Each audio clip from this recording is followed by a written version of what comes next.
गजाननं भूतगणाधिसेवितं कपेत्थेऽम्बुफलचारुक्षणम् उमासुतं शोकविनाशिकारिकं नमामि विघ्नेश्वरपादपङ्कजं।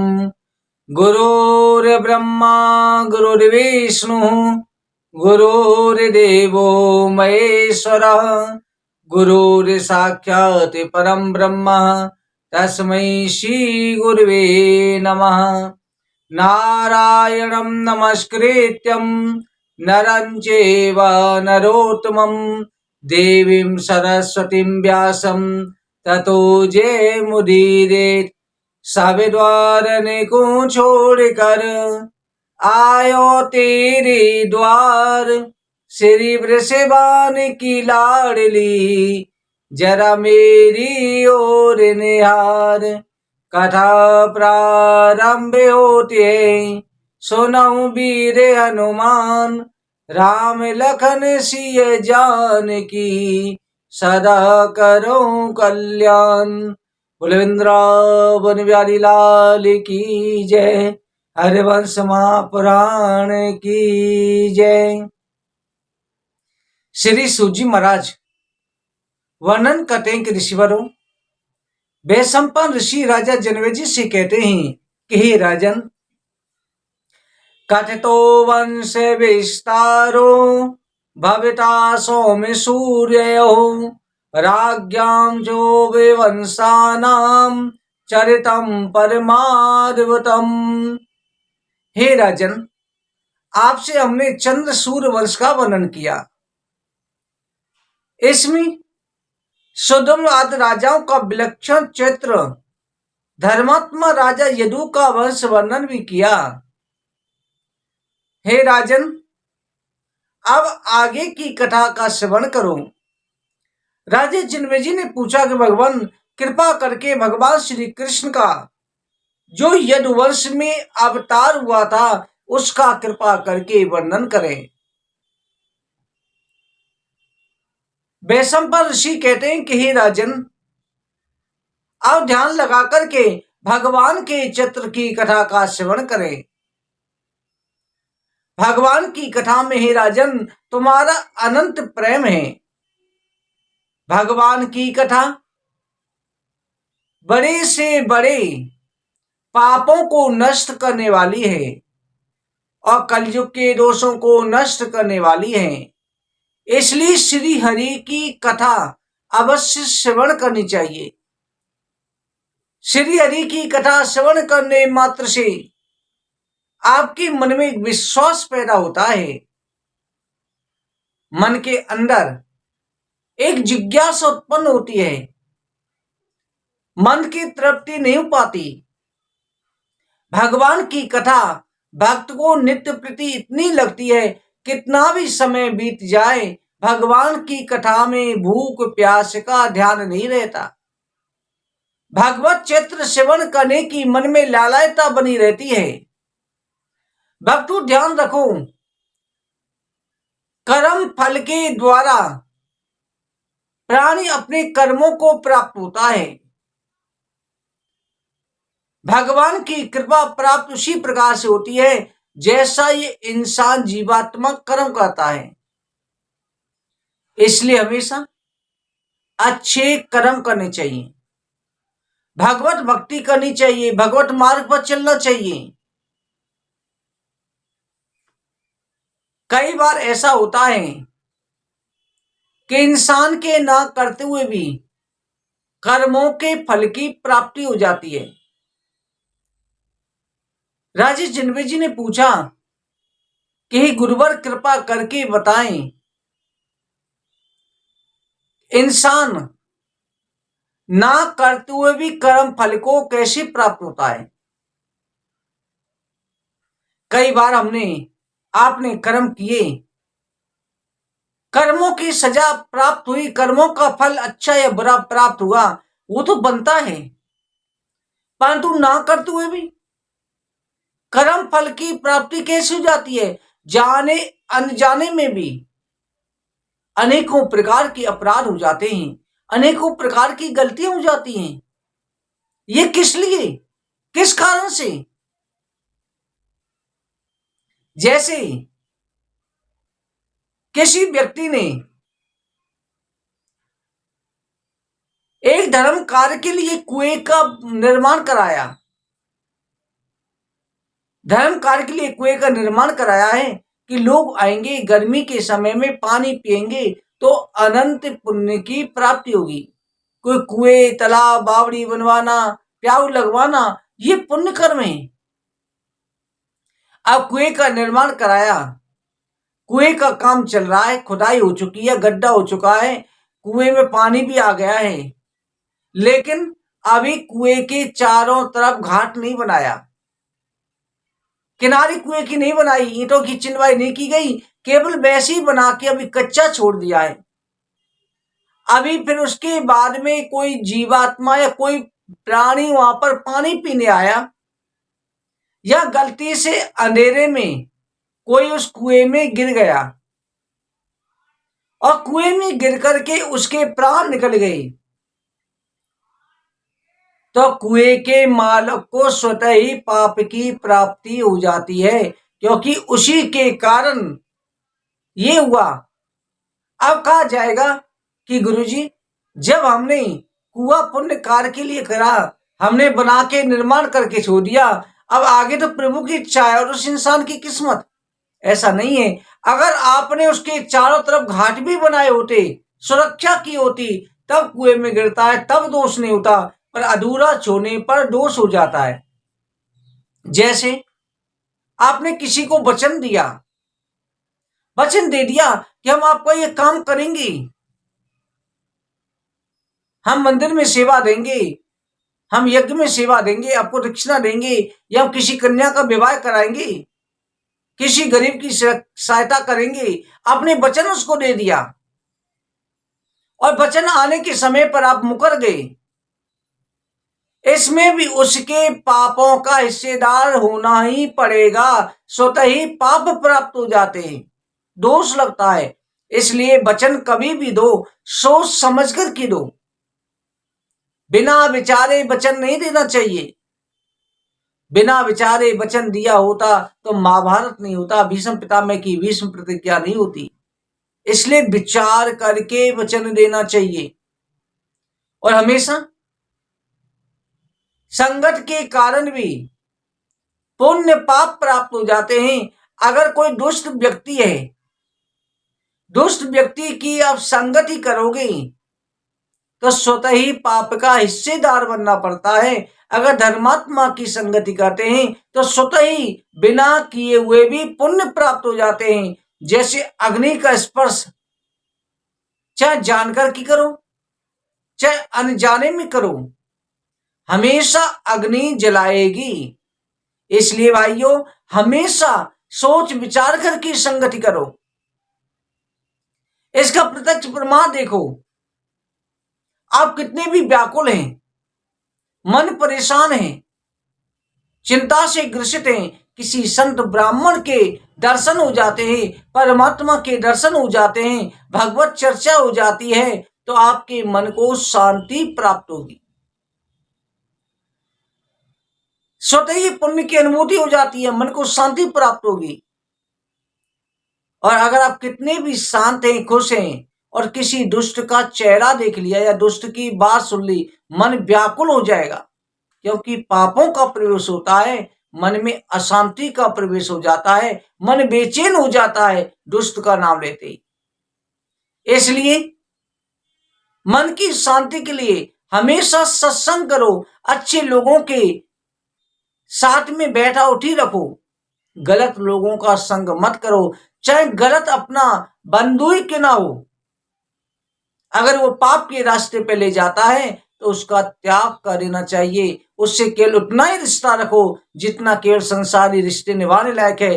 दूर से उसके राम राम राम श्याम श्याम रखो, राधे राधे रखो, परंतु ज्यादा व्यवहार मत रखो। अगर वो नास्तिक है, धर्म के रास्ते पे नहीं चल रहा, कोशिश करो उसे धर्म के रास्ते पे लाने की। नहीं आता है तो आप केवल संसारिक रीति निभाओ, परंतु उसके ज्यादा प्रेम में मत पड़ो।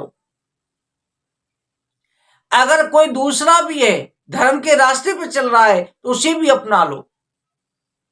इसलिए हमेशा धर्म का अनुसरण करना चाहिए। इसके साथ कई बार ऐसा होता है कि अपने द्वारा भी पुण्य प्राप्त होता है, दूसरे के द्वारा कैसे होता है?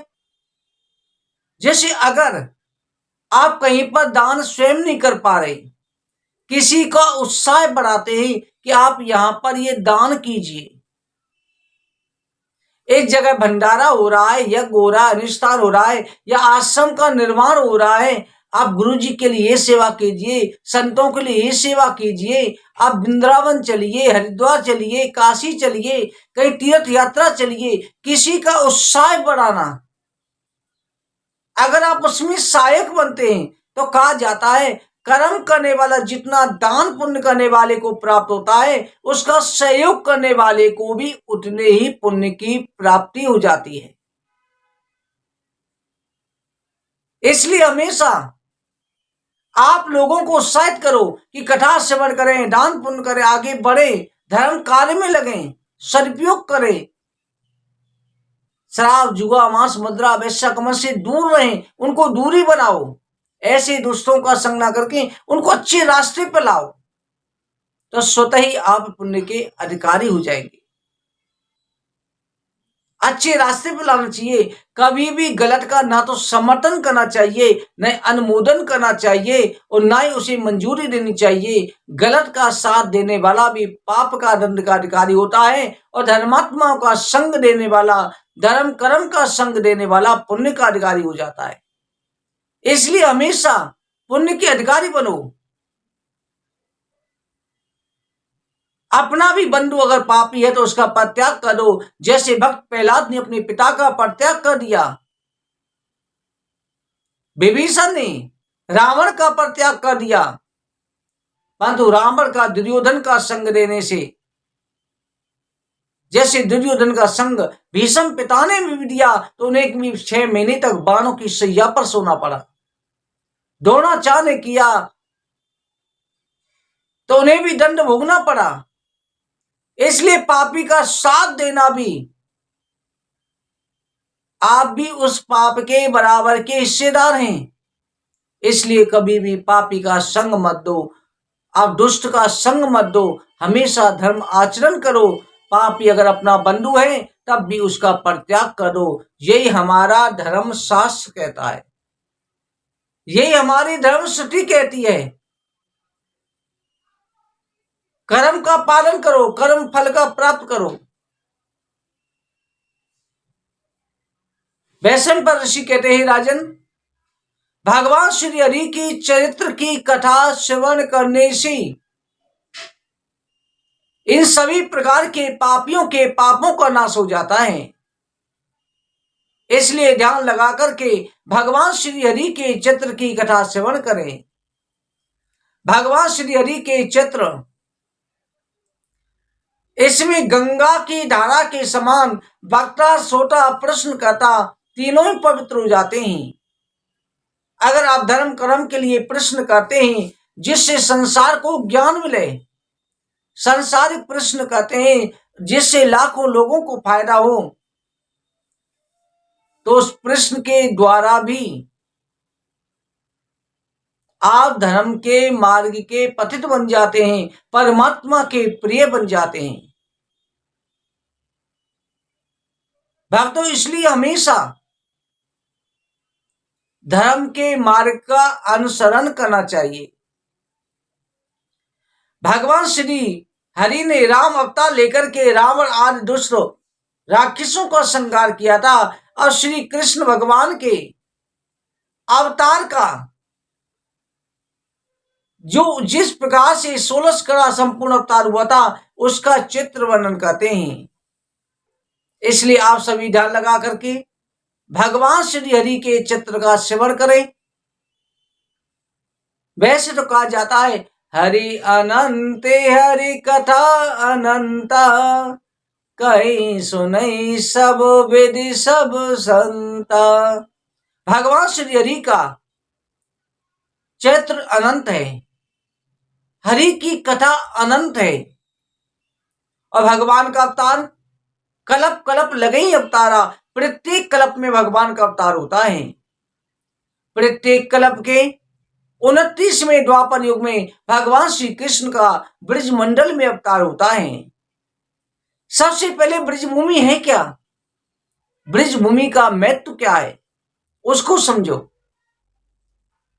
ब्रजभूमि का महत्व पद्म पुराण में आता है। जिस समय 12 भगवान पृथ्वी को रसातल से लेकर के आ रहे थे, अपने दांतों के अग्रभाग पर पृथ्वी को धारण किया हुआ था। पीछे से हरिनाक्ष भगवान को चोर पापी सुगर मुख कहता हुआ आ रहा है। पृथ्वी को बड़ा गर्व हुआ कि मैं कितनी भाग्यशाली हूं, भगवान मुझसे कितना प्रेम करते हैं, मेरे लिए इस राक्षस की गालियां भी सह रहे हैं। मेरे लिए भगवान ने ये सुगर रूप भी धारण किया, 12 रूप धारण किया। भगवान ने उसी समय पर पृथ्वी को कहा, हे देवी जरा ऊपर की तरफ देखो। ऊपर की तरफ देखा तो एक हरी भरी ब्रजभूमि दिखाई दे रही है। 84 कोष का ब्रजमंडल इतना सुंदर, जो बैकुंठ से भी सुंदर दृश्य दिखाई दे रहा है। पृथ्वी ने कहा, स्वामी मेरे ऊपर ये क्या है। भगवान ने कहा, देवी ये मेरा ब्रजमंडल है, इसके लिए मैं ये सब कुछ सह रहा हूं। भगवान ने किसी भी अवतार में कहीं की मिट्टी का भोग नहीं लगाया, केवल ब्रज की रज का भगवान ने भोग लगाया है। भगवान ने स्वयं कहा है, जो रस नहीं माखन मिश्री दाखन में, सो रस है ब्रज रज के चाखन में, यानी मुक्ति की मुक्ति कलाई। ये ब्रज भूमि ब्रज रज, इसकी महत्ता कोई कह नहीं सकता। तभी तो कहा जाता है, वृंदावन की गैल में मुक्ति पड़ी बिल खाई, मुक्ति कहे गोपाल सो मेरी मुक्ति बताए। पड़ी रहो या गैल में साधु संत चले जाए, ओढ़े ओढ़े रज मस्तक लगे सहज मुक्ति है जाए।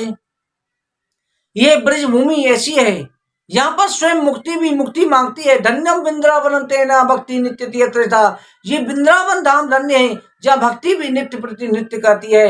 यहाँ पर मुक्ति भी मुक्ति चाह रही है। तब भगवान कह रहे हैं, देवी यहाँ की रज में पड़ी रहो, मेरे साधु संत ब्रजवासी भक्त जाएंगे, उनके चरणों की रज उसके तेरे मस्तक पर लगेगी, तेरी सहज में मुक्ति हो जाएगी।